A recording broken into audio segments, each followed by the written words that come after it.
In one of the houses, the guys were having a party.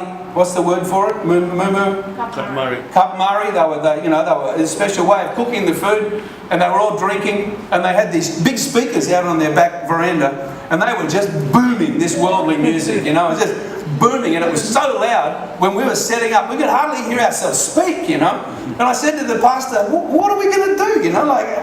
I can't even hear myself. How are we going to sing and praise, and how am I going to preach the word with that going on?" And he said, "Well, I guess we'll find out who has the most powerful PA system." And I thought, no, I don't want to do that.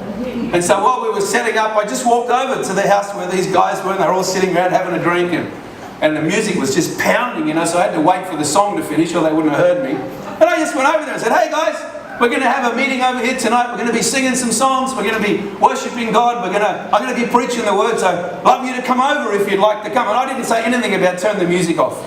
I just said, "Hey, we're going to be doing this, so we'd love to have you." And they're all sitting there, yeah, whatever, And then when we went over and set up, as soon as we started the first note, they turned their music off. And it was completely silent. The whole neighbourhood, it was just us, praising and worshipping God, and I preached the word, and you could see people sitting, couldn't you? See people sitting outside their houses all the way around us, in their tables and chairs, listening and enjoying it, And I was, honestly, that's one of the things that blessed me the most about the whole week, is that, man, those guys aren't churchgoers. They're all drinking and having a party. But I just went over there, just said, "Hey, guys, we're having this meeting, blah, blah, blah." And they turned the music off.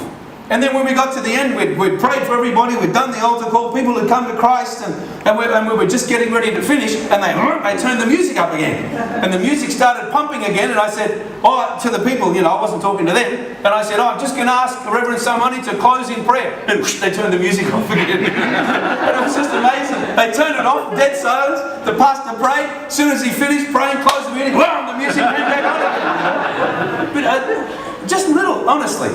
If I hadn't gone over there, you know what I mean? Just little stuff that's not complicated, hey? And at the end, I grabbed Kevin, I said, "Come on, Kevin, let's go over and say thank you to them." So I went over there again, and again had to wait for the song to finish so they could hear me. And I went over there, and they're all sitting around, and I just said, "Hey guys, I just want to say thank you so much for turning the music off while we were having the meeting."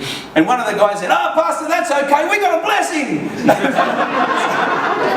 Go figure.